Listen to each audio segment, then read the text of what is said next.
tonight we are here to share with you some information and call to action, and hoping that by the time you gather all this information, you will be ready with questions as well as willing to take an action and participate and take part. Thank you. And over the years, as we know, Canada has galvanized into action in other humanitarian disasters. So for example, we've sent aid to Hungary, to Vietnam, Bosnia-Herzegovina, and of course to the Nepal earthquake.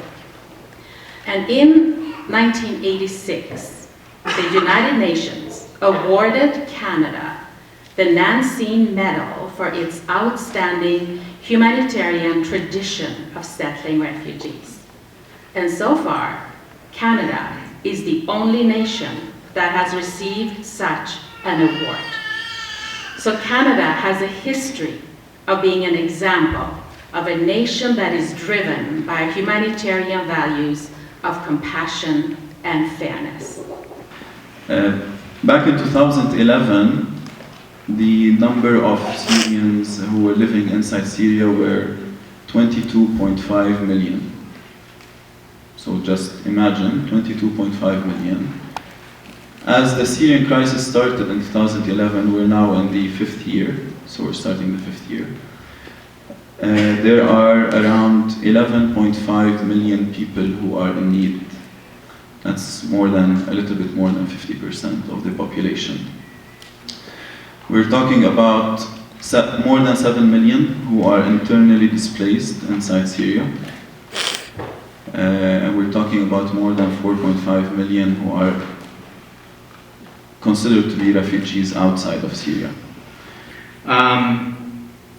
This crisis in Syria, you've heard the numbers, and most of us know the name of Alan Kurdi, the young boy. I wasn't around when that picture hit. I was traveling, and I was astounded at the response because there was a name, people could imagine their grandchildren, children, and you cannot look at that and not be moved.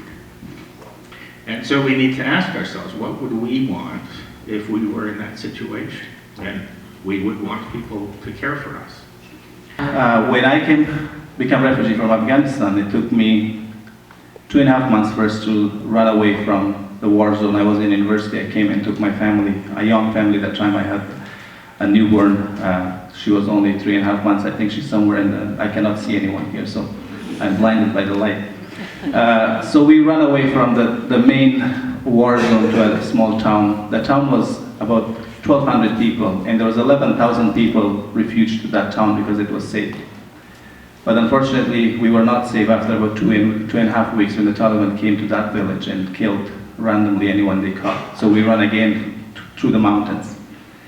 And I saw in my own eyes that people threw out their children because their children were crying and the Taliban could chase them when the babies were crying. So that's the life of a refugee that we can connect. As Klaus said, that there's millions of refugees, they have different stories. But then there's lots of similarities that you can see. Right now you can see Syrians going from Syria to Turkey, crossing the water, going to like many countries, and to make a safe haven somewhere that they will be safe. And I actually sued my wife because she held the baby, although my mom told her to throw out the baby that she was 5 or 6 months that time and make her way out to the mountain. And she held it to the baby that time. Thank you all. It's my honor to be with you and to share with you my experience of being a refugee. Maybe some of you heard or listened to my story before, but believe me, every time I speak about it, I think I've done, and I have no more to talk about. But when I try to remember again, I find lots of things to tell about. Because the taste of that pain would never be forgotten. And I try not to forget that pain. It hurts me, but on the other hand, it motivates me to do more and to appreciate every small detail in my life as a gift. the most important thing also is to remember those people who still live in that desperate situation. Now, my name is Duha Karsa.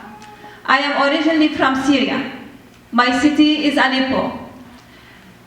That city, which has seen the worst kinds of destruction and devastations due to the conflict. My 5 children and I escaped to Malaysia after we separated of my husband and my other son because of the worsening war in Syria. We escaped from the death, looking for the safety.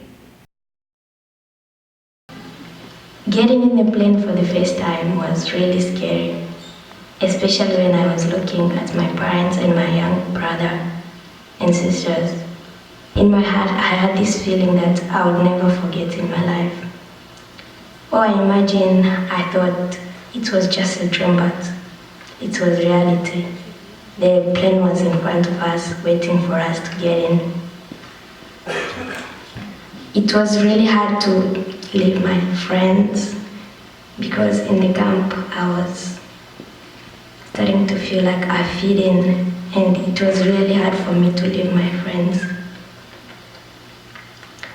I came to Canada in 2014. I'm happy now. We can eat well, sleep without any problems, go to school without any difficulties and struggles. I have always believed that nothing is impossible if you pray and believe in God. Avec Dieu, rien n'est impossible. I wrote this poem to show how I'm really proud of being African. Even though in Africa we have a lot of struggles, but I'm still proud. It's my home, and that's making me who I am today. Here it goes. Oh, Africa.